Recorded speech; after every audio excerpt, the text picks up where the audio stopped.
a carefully orchestrated network, meticulously managed by Chukov.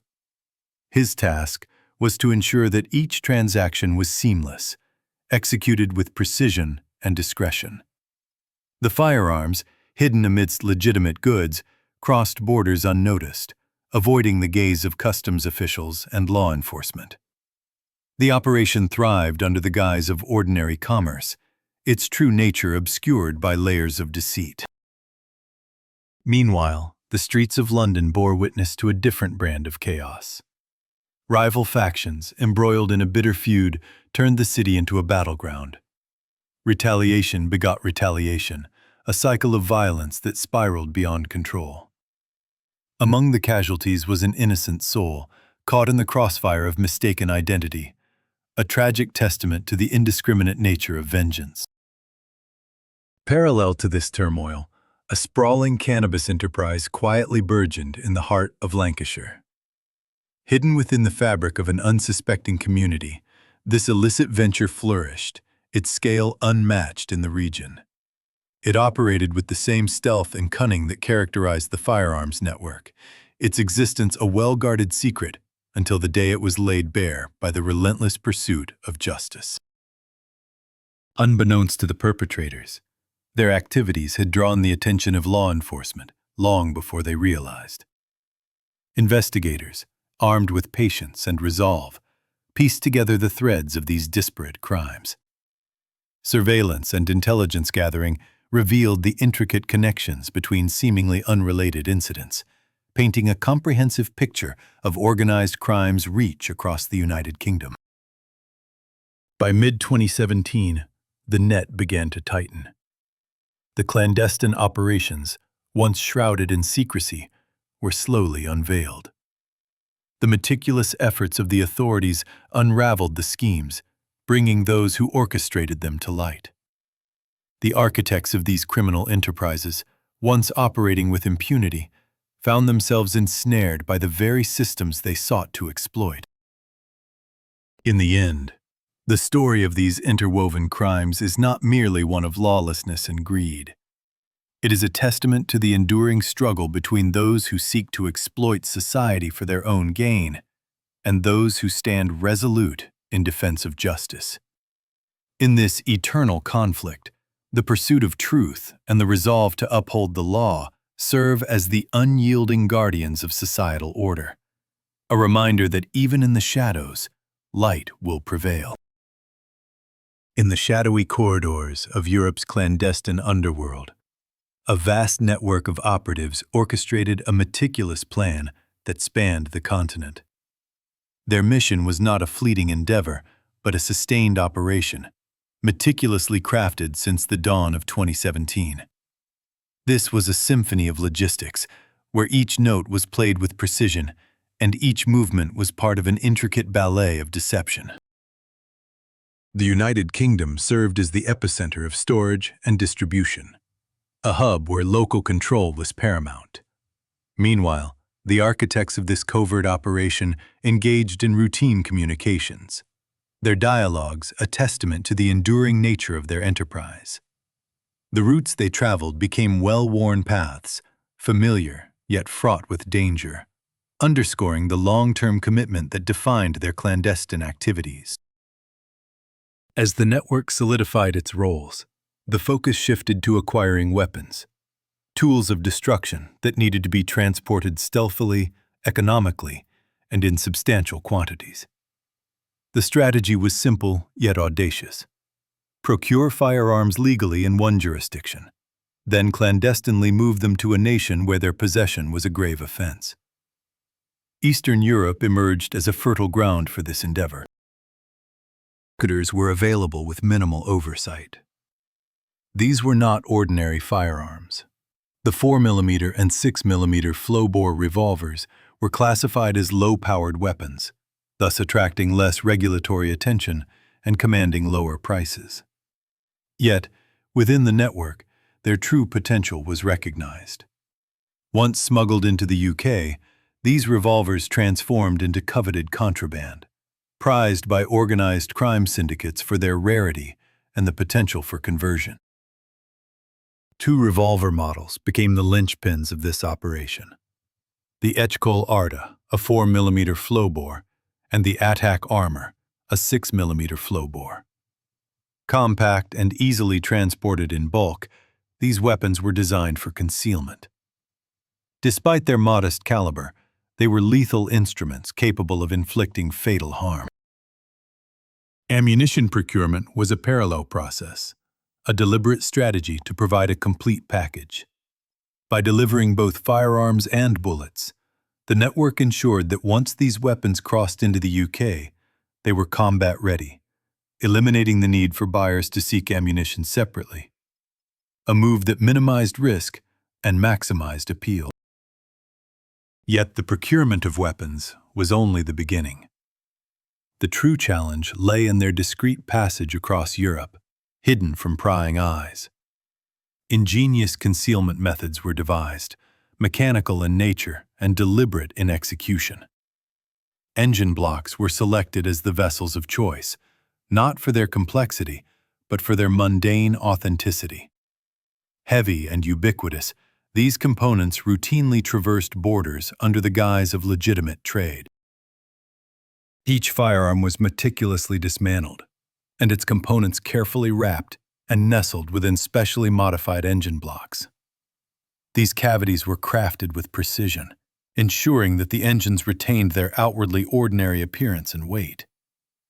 Once reassembled, these engines bore no trace of their illicit cargo, passing unnoticed through the checkpoints of a continent. In this dance of shadows and deception, the network wove a tapestry of intrigue, where the boundaries of legality blurred and the stakes were life and death. It is a sobering reflection on the lengths to which some will go, driven by the allure of power and profit, weaving their dark web across the fabric of society. In the eyes of customs officials, the engines were nothing more than mundane cargo, traversing the arteries of Europe. The clandestine collections took place at a nondescript station in Boleslawice, a site meticulously chosen for its inconspicuous nature and strategic accessibility. From this covert origin, the engines embarked on their journey, entrusted to a Polish courier who, unbeknownst to him, played a pivotal role in the operation's stealthy success. This unwitting involvement was a critical factor, enabling the shipments to slip past international borders without raising an eyebrow. As law enforcement began to unravel the complexities of this covert operation, it became evident that this was far from an isolated incident. Evidence pointed to at least 6 or 7 prior importations, executed with the same meticulous precision. The brazen confidence of the perpetrators was documented in writing, and when the courier was eventually intercepted, officers uncovered diary entries that promised to reshape the narrative in unforeseen ways. The operation's genius lay in its ability to blend seamlessly into the mundane. There were no overt signs of criminal activity. Everything hinged on the illusion of normalcy, a facade that held strong for months. However, as the frequency and scale of the shipments grew, the operation inevitably caught the attention of watchful eyes. The National Crime Agency, armed with intelligence from an internal source, identified a shipment that conformed to the patterns they had been discreetly monitoring. The timing, route, and methodology all pointed to a sophisticated network at work. In a decisive move, Border Force officers intercepted the vehicle at Kharkiv, mere moments before it was set to disappear into the depths of the Channel Tunnel. On the surface, the cargo seemed unremarkable, but a thorough examination revealed the disturbing truth hidden within. Inside the engines lay 79 dismantled handguns, nestled alongside over 4,000 rounds of ammunition. The weapons were expertly concealed, their packaging a testament to the operation's expertise. The magnitude of this discovery was immediately apparent. The contraband's value on the British black market soared into the hundreds of thousands of pounds, a figure that did not account for the potential success of previous shipments. More crucially, This interception provided irrefutable evidence of a broader, more insidious network poised on British soil. Armed with the intelligence gleaned from the Channel Tunnel seizure, investigators swiftly pivoted their focus to Slaw, a location long suspected to harbor a domestic hub under the guise of legitimate industrial activity. It is here that the story unfolds further, shedding light on the shadows that dance around the edges of legality. This tale serves as a reminder that beneath the veneer of normalcy lies a complex tapestry of human ambition and deception, where the ordinary can mask the extraordinary, and where vigilance is the key to unmasking the hidden truths of our world. As a brutal act of retribution, the shadows of that fateful evening concealed the motives and machinations of a deeper conflict, one that would unravel the lives of many. Elijah, a promising young soul, found himself ensnared in a web spun by forces he scarcely understood, a casualty in a war he never sought to fight. The events of that night were swift and merciless. As the streetlights cast their pale glow over the scene, Elijah was surrounded by figures driven by a thirst for vengeance. The attack was calculated, a chilling reflection of an ongoing feud that had simmered beneath the surface. With each blow, the specter of violence claimed its due, leaving the community to mourn and question the senselessness of it all. In the aftermath, as investigators pieced together the fragments of that evening, a narrative emerged, one of rivalry, betrayal, and a cycle of violence that fed upon itself. The investigation revealed a tangled network of affiliations, where allegiances were as fragile as they were fervent. The streets of East London, once vibrant with life and promise, now bore the scars of an escalating conflict. As the courts convened, the story of Elijah Dornelli's tragic demise was laid bare. It was a tale of lost potential, of a promising future snuffed out by the darkness of human intent. The legal proceedings sought justice, yet they also served as a stark reminder of the underlying issues that perpetuate such cycles of violence. In the quiet halls of justice, sentences were handed down, echoing the weight of the lives forever altered. But the question lingered: what would it take to break the chains of retribution, to foster understanding where there had been none? As society grappled with these questions, the case of Elijah Dornelli stood as a poignant testament to the cost of conflict, urging a reflection on the choices that define us. In the end, the stories of Seabour and East London converge, united by the threads of human ambition and consequence. They remind us that beneath the surface of our everyday lives lies a world shaped by the decisions of individuals, where the lines between right and wrong are often blurred by circumstance. Through these narratives, we are compelled to confront the truths of our shared existence, to seek not only justice, but understanding, and, ultimately, to aspire toward a future where such tales are no longer written. A single act of violence, a fateful moment that sparked a cycle of retribution. Ezra, Abacusores, and Morgan Mockford lay in wait, concealed behind the anonymity of a phone box. They watched with cold intent as the street unfolded before them. There were no heated exchanges, no chance for Elijah to foresee the peril that awaited him. In an instant, the confrontation erupted, knives drawn, and within a heartbeat, it was over. Elijah Dornelli suffered a solitary, devastating stab to the abdomen, a wound that would prove fatal. Yet, in a testament to his will, he fled, making it to the threshold of the Arabian Nights Cafe before his strength gave way to the relentless tide of blood loss. The urgency of emergency services was in vain. The blade had severed a vital vessel, and Elijah succumbed to his injuries mere hours later. In the hallowed halls of the Old Bailey, justice found its voice. The jury's verdict was unequivocal, sealing the fate of Abacusores and Morgan Mockford.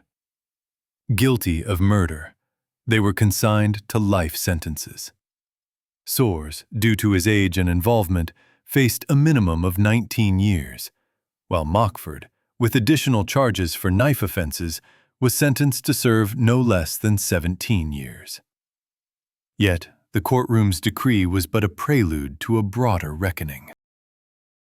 To those who cherished Elijah Dornelly, his murder transcended the actions of two men. It resonated as a communal wound, an affront that could not be ignored. Elijah's ties to the Maley boys meant his death reverberated through their ranks, a shared sorrow that swiftly morphed into a call for vengeance.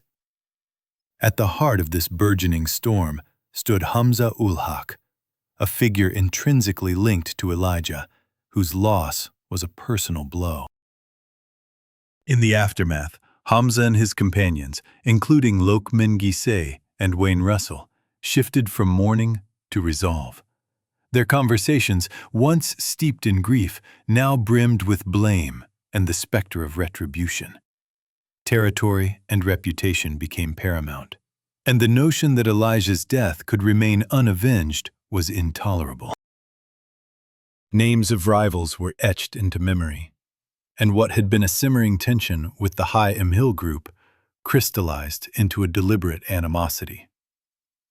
Elijah's murder became a rallying cry, a narrative of unyielding resolve. For Hamza, it was clear. This was not an ending, but a beginning. The next chapter of violence would be precise, calculated, and extend beyond the immediate culprits.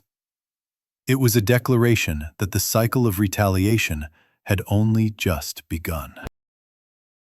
In the shadow of this unfolding saga, the human condition is laid bare, a reminder of how easily the pursuit of justice can spiral into a relentless quest for vengeance, perpetuating a cycle that history knows all too well.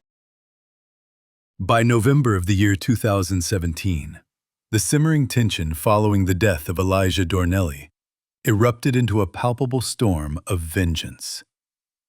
As the sun set on a mid-November evening, St. James Street became the theater for a series of brutal attacks. A band of masked figures infiltrated a Subway store and an adjacent food outlet, unleashing a torrent of acid upon those they believed to be aligned with the infamous Maley boys. Hamza ul Haq found himself caught in this maelstrom, his skin seared by acid, while another of his companions fell to a knife, a blade piercing his chest.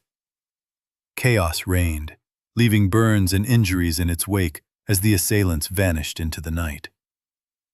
The aftermath was a crucible of certainty. This was no random act of violence, but a calculated incitement by rival factions, tethered to the undercurrents of past records and territorial disputes. In the wake of this assault, body-worn video captured Hamza's resolve, his words to an associate, a harbinger of inevitable retaliation. That night, the Maley boys' affiliates prowled the streets, their search for retribution unyielding yet fruitless. Armed figures were glimpsed by witnesses, their presence igniting a flurry of emergency calls. Retaliation loomed on the horizon, a matter of when, not if, with the promise of indiscriminate fury. On the fateful evening of the 16th of November, Catcham McCrane, a mere 18 years of age, stepped out from his home in Walthamstow, his final words to his mother a tender farewell. Minutes later, his life was violently extinguished. At approximately 9:15, Catcham was ensnared in an ambush on Mount Pleasant Road. Two vehicles disgorged a cadre of 10, armed with an arsenal of knives, machetes, and swords. The onslaught was swift, the group encircling Catcham, driving him against an unyielding wall. In a mere 25 seconds, Catcham's body was ravaged by multiple wounds, his abdomen bearing the brunt of the assault. The attackers retreated, fleeing into the night. Emergency services arrived to find Catcham clinging to life, transporting him to the Royal London Hospital. Despite the surgeon's desperate efforts, his condition deteriorated, culminating in his death 4 days later from multi-organ failure brought on by hypovolemic shock, a consequence of his grievous injuries. The shadows that cloaked the perpetrators could not shield them indefinitely. The names of those responsible, Hamza Ulhark, Abdurisak Ali, Luca Griffiths, Camille Kazmierski, and Christopher Wilson, emerged from the darkness, etched into the annals of a tragic tale. The cycle of violence, once set in motion, echoes a haunting truth. In the relentless pursuit of vengeance, humanity often becomes its own adversary. Through the relentless march of time, a meticulous investigation unraveled a tapestry of intrigue, placing every key player and their associates at the epicenter of a rapidly escalating conflict. The death of Kartim Mokran marked a sinister milestone in the vendetta that had its origins with Elijah Dornelli, claiming yet another life and affirming the transformation of retribution into an organized, collective, and lethal force. The murder of Kacham Mokran intensified the scrutiny on those entangled in this web of vengeance. Within mere days, Hamza Ulhaq fled the United Kingdom, seeking refuge in Pakistan. His sojourn, lasting approximately 4 months, would later be viewed as an escape rather than mere coincidence. During this period, the investigation into Kartim's murder persisted, while the feud itself simmered, unresolved. Hamza's return to the UK in early 2018 marked a turning point. Within weeks, detectives closed in on their quarry. On the 19th of April 2018, officers investigating the shooting of Joseph Williams Torres executed a search warrant at Ulhaq's residence. What they uncovered shifted the narrative from violent retaliation to something far more calculated. Within the confines of Ulhaq's home, police discovered a handwritten list, ominously described by prosecutors as a kill list. This document contained street names of individuals believed to be aligned with rival factions. Among these names were Kartim Mokran and Joseph Williams Torres. Symbols and markings accompanied some of the names, suggesting that Ulhaq believed these individuals were already dead when the list was composed. This revelation was pivotal. It demonstrated that the violence was not the result of uncontrollable rage or impulsive emotion. It was methodical. Names were inscribed, outcomes meticulously recorded. The mindset was one of completion, not mere reaction. On the evening of the 14th of March, 2018, 20-year-old Joseph Williams Torres sat in a van with a friend on Essex Close, E17. The street lay cloaked in a deceptive calm, offering no hint of the impending danger. Just before 9 in the evening, 3 hooded figures approached the vehicle. One brandished a firearm, discharging it at close range. Joseph was struck in the chest and legs. The shots, executed with precision, were neither wild nor frantic. The attackers, already in motion, vanished into the labyrinthine streets as soon as the gunfire ceased.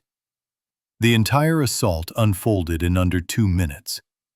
Despite the swift arrival of police and paramedics, Joseph succumbed to his injuries en route to the hospital, the chest wound proving fatal. What rendered this act of violence even more harrowing was the tragic mistake at its heart. Joseph was not the intended target. He was a victim of mistaken identity. In the shadows of human intent, where vengeance and error intertwine, the fragility of life is laid bare, a poignant reminder of the consequences that ripple through the fabric of our shared existence. In the shadows of the urban landscape, they hunted with intent, their eyes set on a target. Yet, the night's darkness conspired with fate to twist their aims. The air was thick with tension and misjudgment, as the attackers mistook a man for their intended prey. Similar in stature and clad in the same style of beanie hat, the unfortunate soul bore the brunt of their wrath. With a pull of the trigger, the feud claimed its third victim, an innocent thrust into a narrative of violence he was never meant to be part of. The aftermath of Joseph William Torres's untimely death unraveled as a painstaking pursuit of justice. The investigation was a methodical symphony of tenacity and meticulous scrutiny. No singular moment of revelation emerged. Instead, it was a mosaic of evidence pieced together through sheer determination. Surveillance cameras captured shadowy figures fleeing the scene, their identities veiled by the night. Yet, their attire, movements, and escape routes became the threads investigators would weave into a tapestry of truth. As the net widened, a fortuitous misstep altered the course of the inquiry. A youth offender, in the haste of escape, abandoned a mobile phone near the scene. This device became a beacon, illuminating connections that linked the perpetrators to the crime. The firearm, once a harbinger of death, was retrieved and subjected to ballistic scrutiny, revealing its role in a broader saga of bloodshed. The relentless piecing together of evidence was monumental. One dedicated officer alone devoted over 500 hours to the meticulous review of video footage, charting the suspect's movements through the labyrinthine streets of the city. Each frame, each shadow, brought them closer to unraveling the truth. Search warrants were executed, and clothing captured on film was recovered from the suspects' homes, a silent testimony to their presence at the scene. The investigation, a tapestry of interwoven narratives, led to a series of arrests, each meticulously timed to align with the mounting evidence. The judicial process mirrored the case's complexity, with some defendants walking free and others facing the uncertainty of a hung jury. In time, a retrial brought forth the conviction of Christopher Wilson, marking him as the fifth individual ensnared in the web of violence that had claimed the life of Kazam McRae. This conviction peeled back layers, exposing the intricacies of the network behind the brutality. As the courts of the Old Bailey convened repeatedly, the breadth of the violence became manifest. What once started as a street-level rivalry had spiraled into a labyrinth of vengeance, misidentification, and escalating chaos. The sentences handed down were as varied as the roles played, yet collectively, they painted a portrait of the devastation wrought.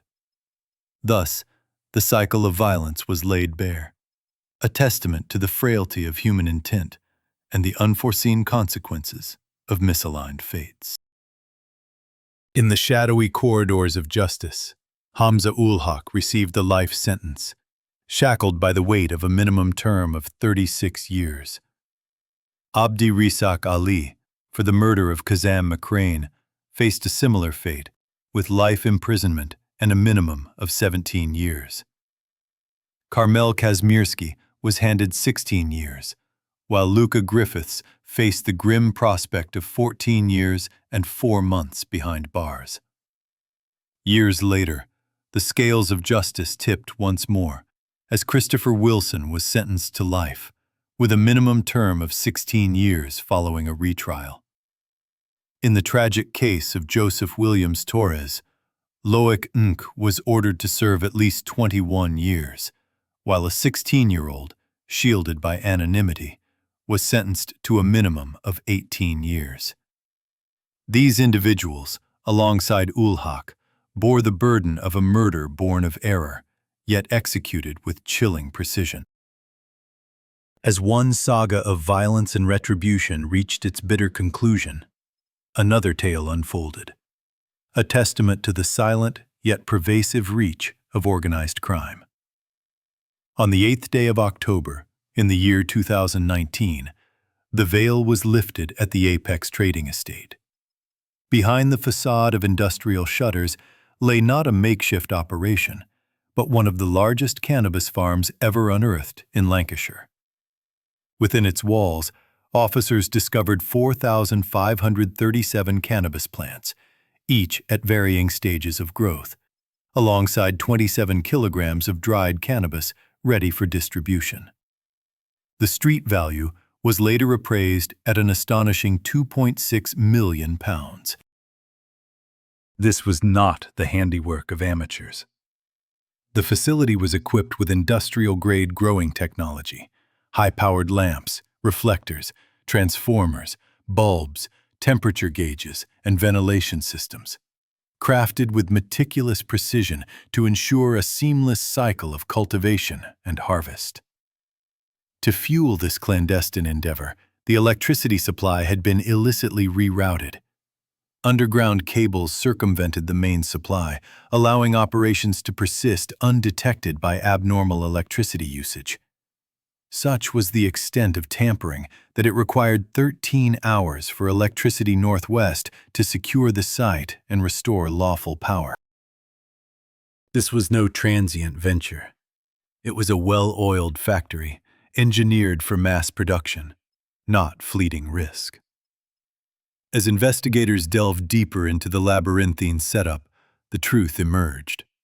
The architects of this operation had not only constructed it, but had taken residence within its confines. Oral Guzi, Zuletman Lani, and Jacek Picher, described as men of no fixed abode, had transformed the industrial unit into both a workplace and a makeshift home.